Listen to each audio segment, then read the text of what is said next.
Derek McNamara of ReactRugby.com is with us to put a tin hat on Ireland's Grand Slam glory. What are we doing today, Derek? Yeah, I suppose it's nice to kind of take a step back and look back at what happened during the competition from an Ireland perspective, and maybe to look a bit at Scotland as well, considering they're going to be in our pool in the Six Nations in the World Cup, and kind of take a look back and see what were the coaching staff doing? Were they doing the right things? And how we are looking at that is that we take a kind of overall look at all the stats and all the analysis and all the data and all the grades, and we can take a look at it and say, all right, well, who are the top guys that were left on the pitch the most during the Six Nations? Who are the guys that were played the most or had the most amount of impact on the game during the whole competition? And we've thrown together a few slides just to kind of highlight what happened in the different teams and give an idea of Ireland and the players that played the most amount of time. So here we have the top 5 players who played. So we have Andrew Porter, who played 90%. So when you say Ireland's top 5, what top 5 what? Yeah. So minutes played. So these are the guys that played most or were on the pitch more than anybody else. So we had 4 players that played every single minute of every single game. There was James Ryan, Josh van der Fleer, Mac Hansen and James Lowe. And then the 5th player that was behind them was Andrew Porter, which is quite unusual for a tight end prop to play 90% of the overall minutes that were played. But the idea is we're trying to take kind of everything into consideration, not just the players that played, but what they did on the pitch and where they ranked compared to all the other players. So here we kind of split it into a bunch of different levels of information, but we have team contributions, so that's their contribution as an overall player onto the game. So this is what their involvement. We also show the ranking. So Andrew Porter was 3rd of 13 loose head props, so he ranked quite high. James Ryan was number 2 of the second row 5. So basically this is based on each individual jersey number. So we split the second row 4s and second row 5s into each specific jersey number. James Ryan came up 2nd out of the 10 players that played second row, with Josh van der Fleer, Mac Hansen and James Lowe ranked number 1 of the players in their positions. And the point here is that Ireland were able to leave their top players in those positions on the pitch for more time than any other teams in the competition. And it's obviously credit to the coaching staff. Yeah, this is obviously very important when it comes to players like certainly in the backs, right? Is there any element where you want to be able to freshen up your most dynamic players? Like, so Josh van der Fleer playing every minute of every game. We're all delighted when Josh van der Fleer gets the ball because we know exactly it's going to be 100%. It's going to be perfect. He's like World Player of the Year. So, but is there any element of you where you're like, you wouldn't mind giving an hour rest for 10 minutes at the end of a game? Well, that's what the other 14 players in the pitch are for, Ger. to give them the... Yeah, and when we break down individual teams, so... When we take Ireland had, say, 32 players altogether that played in the Six Nations. They blooded 32 players altogether, which is, same as France. Scotland had 33, England only had 30, Wales had 35, and Italy only had 30 as well. So Ireland are kind of right in the middle. So I know of the kind of top 22 players that played of that 35. So basically, we're looking at, when we take all of the 32 players, how many of them had a significant impact on the match, and 22 of them equated to 91% of all things that happen on the pitch. So there was a nice, it's a nice number of players compared to France. So France blooded 32 players, but only 20 players. 95% of the work rate was done by the 20 players. Okay, so they're reliant on a smaller group of... Correct, yeah. And this is what we're trying to show here. And Ireland had a larger number of players, but had that work rate spread out amongst the 22 players. We are 32 players. You'll have explained this before, Derek, but when you talk about team contribution, so Porter 6.1, 6.9% for James Ryan, 6.9% as well for Van der Fleer, slightly lower for Hansen and Lowe, but what exactly does that entail? So that equates to, it's kind of like the simplest form of the work rate that we have for players, and that's basically 1 pass is equal to 1 point, 1 tackle is equal to 1 point, 1 tackle assist is equal to 1 point. Everything that's involved, line out lift, line out throw, line out catch, line out jump, should I say, catches, carries, possessions, contact. It's all of kind of each individual activity that that we grade basically is, and we've got, I think we were up to 2,800 activities per game. So it's a large number of activities that we grade and we take into consideration when we're calculating these numbers. So it's a function of the quality of work that you were doing and how often you were doing that quality work. Correct. Okay. And those, they would all add up to 100 over the 23 players used in the match, is it? Correct. Or 23 players that are included in the match. Yeah. So, but this is taken from the entire competition from the 5 games. Okay. So that's Ireland's best players were really good. Yeah, they were top quality players. We were able to keep them on the pitch, and as a result, the game plan had a better success or a better opportunity of being completed or fulfilled. And we have 3 forwards and 2 backs. Yeah, exactly. Now, if we go on to Scotland, and slightly different, but the Scottish coaching staff did a great job again as well by being able to keep their best players on the pitch. However, when we look at the forwards back split, Scotland only had 1 forward and had 4 backs. So they're much more heavily reliant on their backs. But what we can see here as well is that Ireland had 1, 2 and 3s. Scotland only have 1 player who's ranked number 1, which is Hugh Jones in outside centre. So Ireland's top 5 players the players that play the most would be significantly better than Scotland's 5 starting players. So, and also the other thing to take into consideration as well is Scotland only had 2 players who played 100% of all the minutes as well. So we're trying to show that Scotland's the players that play the most had an impact, but not as big of impact as Ireland did. Which obviously we won the tournament and they didn't. Yes, that's correct. But this is, I suspect, we obviously don't have historical data for Scotland over the last decade or so, but this seems like it's a quantum leap forward from, flaky Scotland. We're going to beat them almost no matter what happens, unless they're incredibly lucky or our bus is late and they score 2 early tries. But that's not the case anymore. No, not at all. And what's actually even more worrying is, so if we take these top 5 players and we rank them against our own, we're number 1 for the top 5. When we take the top 10 players, we're ranked number 1 as well. But when we take the top 15 players, so the top 15 players that had the biggest impact, we drop from 2 to 1. And guess who jumps from 2nd to 1st? Scotland. All right. Yeah. So they were able to get their best 15 on the pitch throughout the competition, but where they lose is their backups and the depth that they have. So it's really, really interesting because being able to take entire competition's worth of data and throwing it through a system where we try and take every single bit of the work that's involved in the ball into consideration means that we don't really have that type of perception or personality that most people have about the game. We're trying to use data to really tell the story and advance what people at home are learning from. So it's very easy for us to envisage a situation where Scotland get everybody fit for a World Cup game and have one massive big one-off performance where something shocking happens because all their best players play 75, 80 minutes of the game.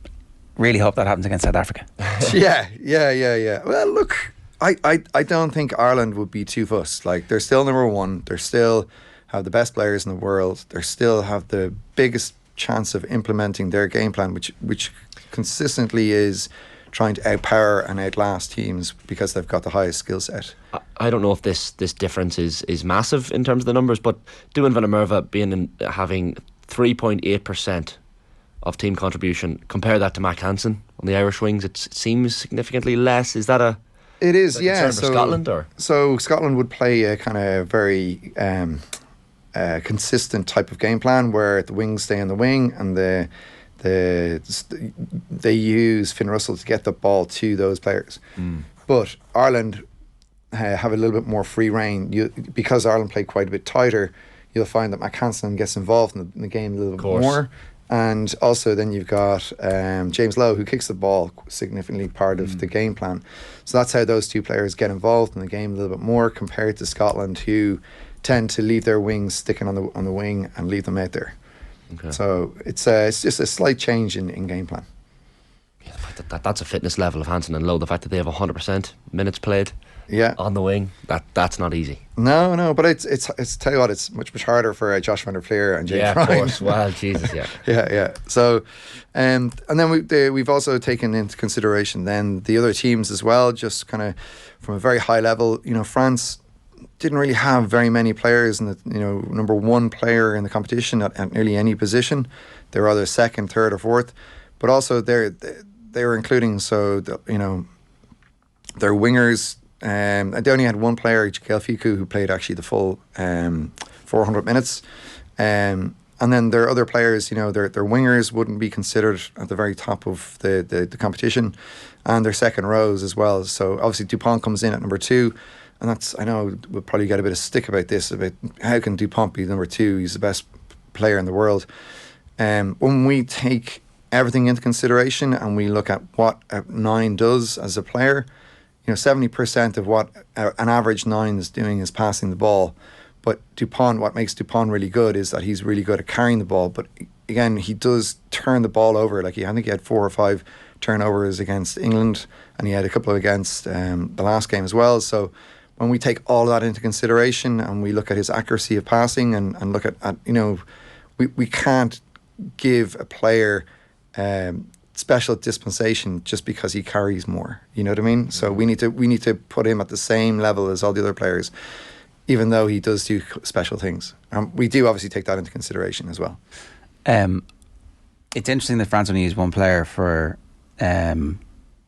every minute of every game, because they were unbelievably happy at the end of the competition, very confident with the way the whole thing had panned out. They're going to have every game at home. They're feeling themselves. They have very strong confidence off the back of the tournament, particularly the way it finished for them. So I wonder how much of this they're happy with, where it's no, we haven't peaked. We're nowhere near our peak just yet, but we showed that we can when we plan for the England game, for example. That I think discipline has a huge amount to do with it. Because of the amount of yellow cards and the red cards that they got in the competition, that meant the players had to be substituted off to go into different positions, and that's what's reflected here in the French team.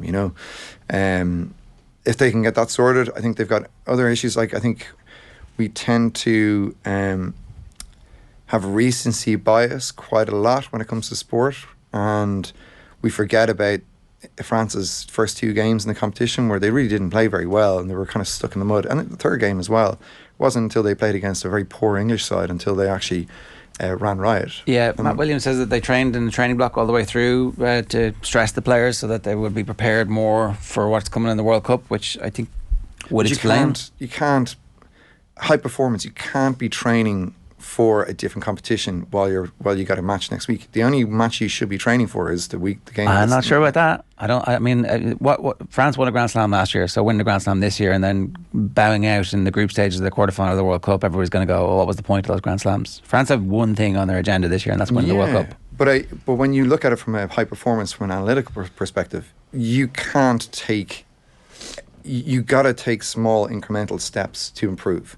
Well, so last year France peaked. Mm-hmm. They reached a level, and in November they came down off that level. We were like, oh, this is interesting. They're not quite the same team. Mm-hmm. And if they decided that they were going to periodise differently for this, for specific reasons, then I can see how they'd be feeling pretty confident about it. But if you're playing week in, week out, if you're playing 20, 35 games a year, then you can say, all right, we can try and peak for certain parts of the season. But when you got 6 games between now and the World Cup, and you're saying that you're going to peak for September, you've only got 3 or 4 games together. You've then got a massive break. You've got all your players that are going to go off and play in different leagues and play at different levels. You can't try and peak for different periods. You have to peak. You have to have your best players, your best performance, your best game plan for the next week's game. That's all that matters. This whole idea of thinking the World Cup prior to the Six Nations, but that's also not true, because you don't need to peak for the Italy game. You don't. You can have, and you can also mix and match. I think that there's many different ways to skin this, right? And I think if you're France, so Matt was the only person who I've heard say this, and I've no reason to doubt that it hasn't kind of swept the French rugby culture, that they were I think maybe we're in semantics here, that this is not a tournament that they went out to be at their absolute peak in every single game, that this was a tournament that they were stressing the players in a way that they expect to be stressed in the World Cup, and what they're doing is mimicking those conditions as best they can while not caring about the cutthroat nature of winning this competition. And I think that I would actually argue that the stats are kind of reflecting that a bit. I wouldn't mind being France, basically, is what I'm saying. Well, I wouldn't mind being from Ireland, to be fair. Like, we're number one. We haven't lost a game in God knows how long. I don't know. I disagree. I think if you listen to any professional player or any professional team or any professional winning culture, they'll always tell you that it's always the next game. It's never has anything to do with any bigger picture down the line. Like, all you're focused on and all the work that you do is dedicated to winning the next game, especially when you only have 12, 13 games a year. You can't, like, obviously there can be stepping stones to a different part of the season, but I think that's the major issue that Ireland have had in the last World Cup cycles, is that we've dedicated so much power, or brain power, or so much what would you call it? Preparation time? Yeah, but so much pressure into the World Cup that we've got to, 6 weeks out from the World Cup, and there's so much pressure on us because we've put so much pressure on us as a country and as a team. Ireland have not done that this time. Okay, they haven't. They've stuck to their plans. They're like, okay, if we can take small incremental gains, if we can play different ways, if we can learn how to win in different situations and different, the amount of adversity that they had in this year's competition is huge, and they've come through it, and that is the way to win. Become the best team in the world and stay there, and I think that's they'll continue that fashion. I don't think Ireland had any thoughts about the World Cup during this competition whatsoever, and I don't think France did either. I 100% think France did. I absolutely think. I don't think there's any doubt that France were thinking about the World Cup. Their entire rugby culture for the last 8 years has been about winning the World Cup in France, down to winning the World Cup, the right to host it, to appointing the coach a year out from the previous World Cup. So I've no doubt that they were thinking about the World Cup. Anyway. Yeah, England, Wales and Italy. Yeah, so we might just jump on to the last slide then. Wales, just to kind of show the bottom two teams. So, Ireland had number ones, number twos, and one number three ranked players. But when we look at Ryan Baird, for instance, who was the only player from Wales who played 100 minutes, or 100% of the minutes. Adam Baird. Sorry, Adam Baird. Yeah. What did I say? Ryan Baird. Sorry, Ryan. Adam Baird. So he ranks 7th of 11 when it comes to second rows. Right. And the reason why that is because he's 8th at rucking, he's 7th at carrying, he's 8th at tackling, and he's 7th at lineouts when we take the other second row forwards into consideration. It's a long climb back for Wales, isn't it? Yeah, they also used the most amount of players. They also, they had of the 23 starting players, only 89% of the work rate was completed by those 23 players. So there really are in this break, and also like they had the highest number of tackle off the balls, which is a kind of old school way of playing. And that's basically where you get your players to sprint up and make the tackle no matter if the ball's got there or not.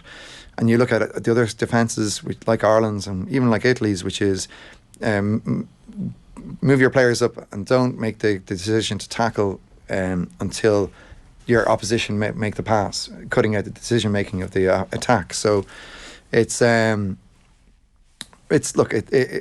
Wales are not anywhere near where they need to be, and Italy as well. Like, unfortunately, Italy have a number of players, like they've always had, 3 or 4 players deficit to be a good team, and we can probably see that in the Irish women's team as well, where there's 2 or 3 of the players that probably aren't at the level that need to be, and once the ball gets to them, then things tend to break down. It's funny when you look at Wales using the most players on paper. I'm thinking in my head, that means they've reasonable strength and depth, but actually it's a negative thing. It's the complete opposite, yeah. But sure, even the age profile of the Welsh players, Warren Grattan bringing all these players back to try and calm the storm, it hasn't worked. It didn't work at all, did it? No, backfired. Even if you look at the top, or at the URC as well, and you're looking at some of the mistakes that those players are making in the URC, it looks like an amateur sport. Like it keeps transferring into the senior international side. Okay, so last word on this. You're pretty happy about where Ireland are. Oh yeah, Shane Mac. Like how could I not be? Like we're Grand Slam champions. We're world number one. We've learned to play in different ways. We've learned to play to win in different situations. We beat France. We've beaten everybody. We've beaten New Zealand in New Zealand. We've beaten South Africa. We can play without Sexton. We can play in different ways with different players. I think one position that nobody else is talking about that I think we are a little bit weak in is probably the second row.